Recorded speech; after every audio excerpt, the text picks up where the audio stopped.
I think that's only fair. Is that officer, can we get the Blue Lives Matter protest off the stoop? If we can't stop down, they shouldn't be allowed to sit up here.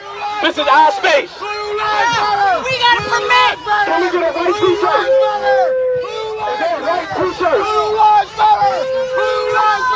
Can we get one of the white t-shirts? Can we get one of the white shirt officers? Blue Lives Matter! Hey folks, I just played this video of this Blue Lives Matter protester getting in the face and shouting down Black Lives Matter protesters in Baltimore this past weekend. Watching the video is difficult for me because it reminds me of the amount of privilege that certain Americans have, namely white conservative men.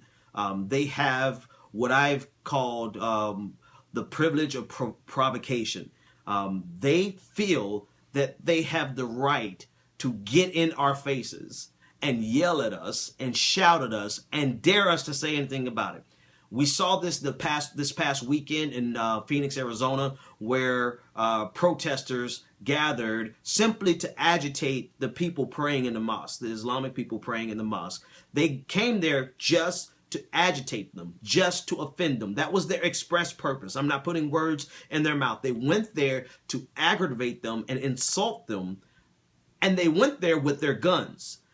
And so they essentially are saying, we have the right to offend you, and we dare you to say anything about it. We dare you to respond in kind. Imagine if the protesters had responded, the counter protesters or the people in the mosque had responded in kind. What if they had come out with their guns? What if they had come out shouting vulgarities and grabbing their crotch and wearing t-shirts that said F Christianity or F white America? What if they had come out and did those types of things? It would have been an all-out war zone right there in Phoenix, Arizona. But what did the police officers do? Well, they did exactly what this police officer in Baltimore did not do that he should have done, which was to put a barricade between the two different groups of protesters. That's what they did in Phoenix. At least they got that much right. But in Baltimore, the police officer can be seen in the video not budging. Even after the request of the organizer of the Black Lives Matter movement there on that weekend, even after he asked for the police officer to place space between the two different groups of protesters, the police officer does not budge. And what does this angry white man do? He gets further and comes closer and yells louder and balls up his fist. And it's just ridiculous that he felt that he had the right to invade the personal space of these young men. And had these young men not been as peaceful as they were, if they had not acquiesced, if they had responded in kind, this would have made international news. They would have been arrested and they would have been labeled as thugs. And that guy knew it.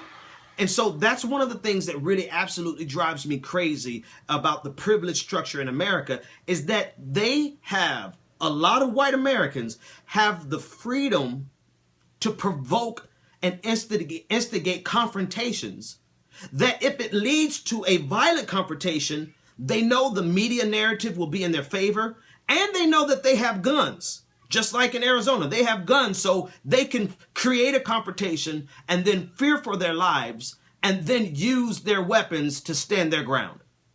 That is the absurdity of America today.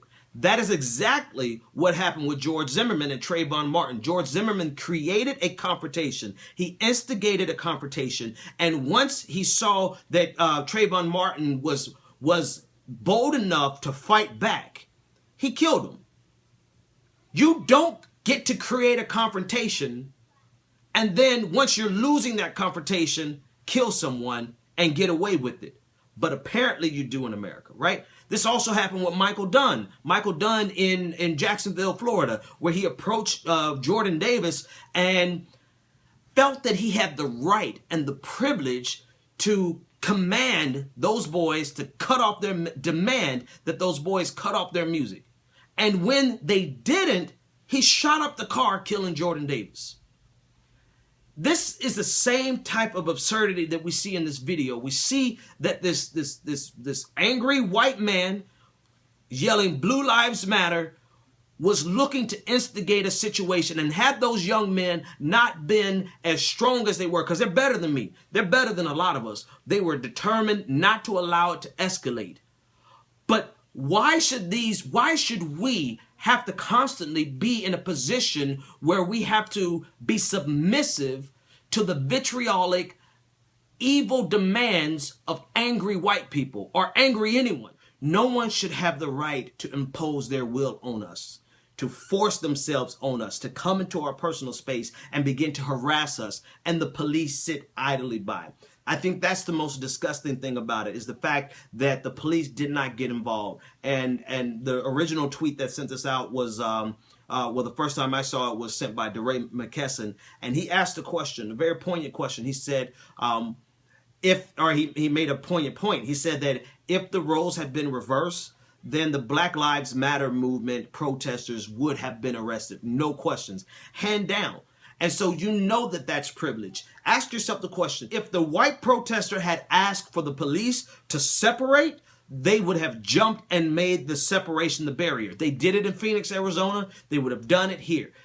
But when we requested that someone step in to keep the peace, the police sat there idly by and let this man have free reign to do whatever he wanted to. And that, my friends, is the epitome of privilege. And it's time out for that in America. That is what must change.